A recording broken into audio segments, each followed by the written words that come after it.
This gentleman made the film, wrote it, directed Generation Zero. I'm going to turn it over to you.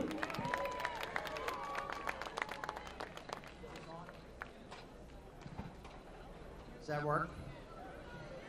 First off, do I have any veterans in the crowd? Can veterans raise their hand? The proudest thing I'm here tonight is not my movie, which I'm very proud of. It's my daughter graduates from West Point in 4 weeks. She volunteered. She's going to 101st Airborne. Hurrah! She's already got orders to Afghanistan in 2011, and she's there to defend you. On September 18th of 2008, at 2 o'clock in the afternoon, the Republican Secretary of Treasury, Hank Paulson, and the Republican-appointed Federal Reserve Chief Ben Bernanke went to the White House and met with the Republican president to discuss the mishandled bankruptcy of Lehman Brothers, which had caused an implosion in the world's financial market, with $5 trillion blowing out of the money market system and causing an implosion in world financial markets. President Bush sent them immediately up to Capitol Hill to meet with the Gang of Eight: Nancy Pelosi, Harry Reid, Mitch McConnell, John Boehner.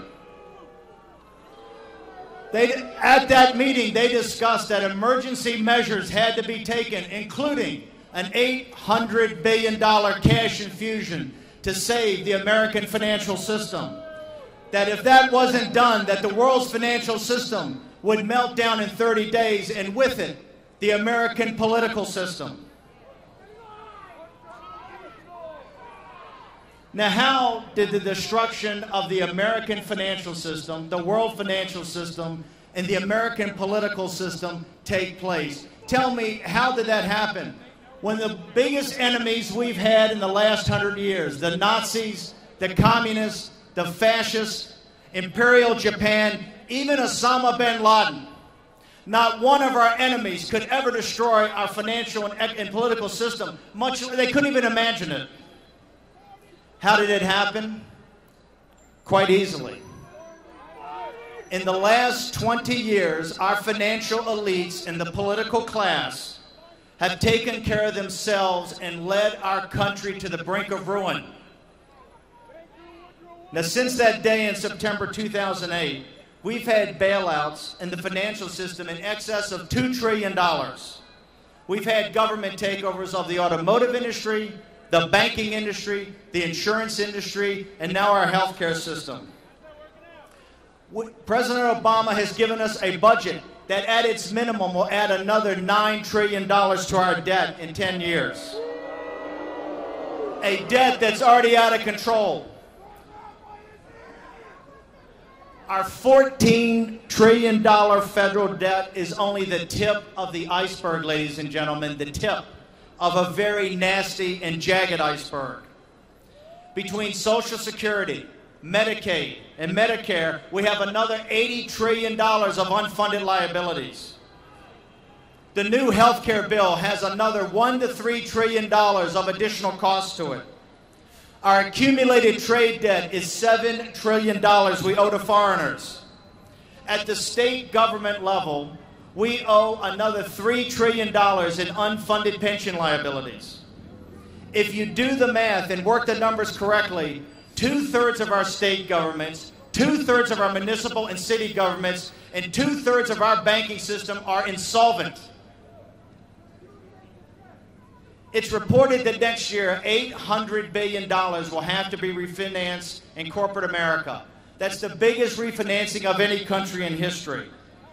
Experts are now telling us that there's an additional $3.5 trillion of a ticking time bomb of mortgages that are underwater.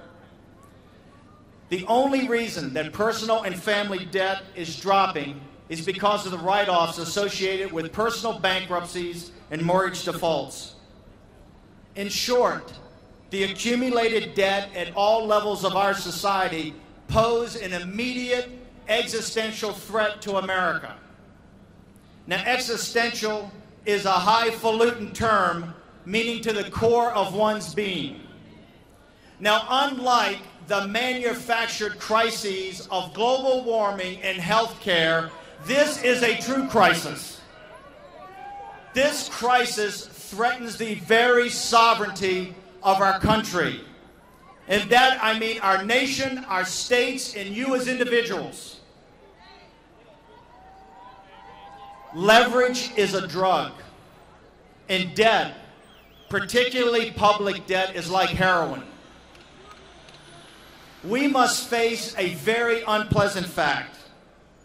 Our beloved country is an addict.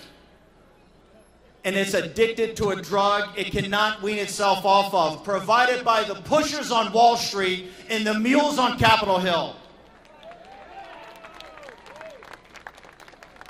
America needs an intervention, and the Tea Party is going to give it to them.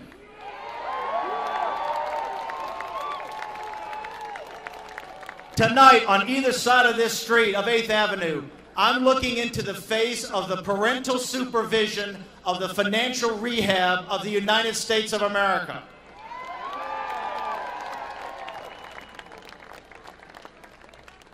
Now, I know most of you folks read the New York Post.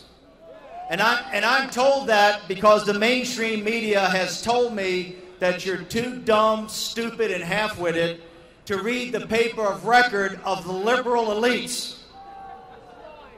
But if you saw the headlines today, they led and said you were discontented. Now, I ask you, why would you be discontented with a system that provides socialism for the very poor and the wealthy and a brutal form of capitalism for everybody else?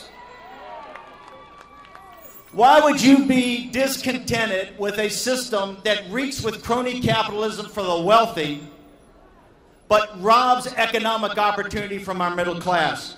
Why would you be discontented with a system, if you're under 30 years old, your children are going to be poor and your grandchildren are going to be paupers?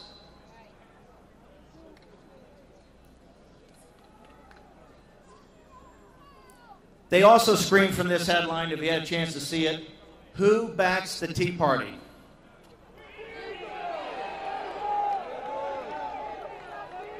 It will not surprise you that the New York Times writer and the editor failed to give the correct answer.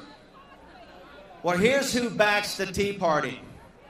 It's the people who fight our wars, pay our taxes, run our civic organizations, who build our cities, and who hold our neighborhoods together.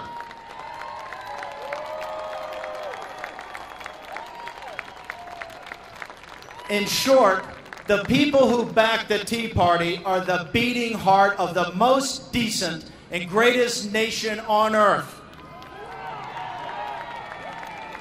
Who backs the Tea Party? The American people back the Tea Party.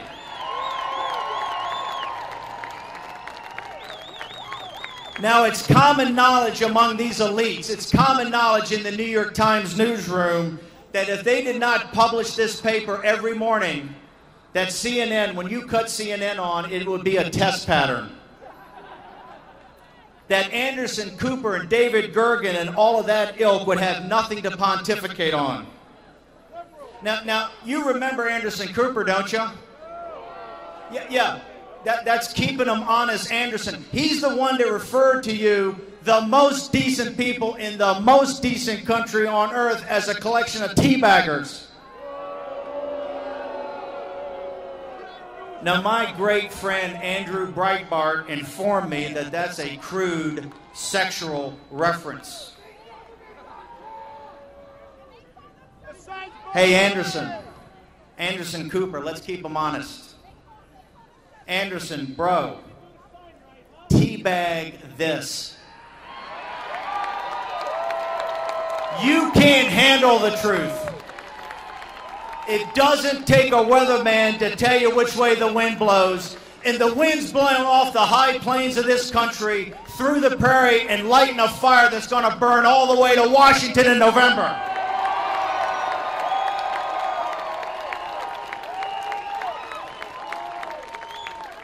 Now, CNN is the self-appointed most trusted name in news. Well, CNN, let me introduce you to one of the most trusted men in America.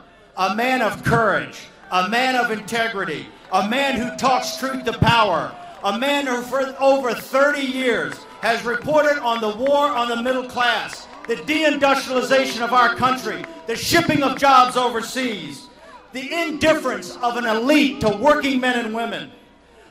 The problems of everybody in this country they are indifferent to. CNN, let me introduce you to a man who, when he had no longer a stomach for your phony news, he left. Well, CNN's loss is America and the Tea Party's gain, because he's here to speak the truth and to light the way for the Second American Revolution. Ladies and gentlemen,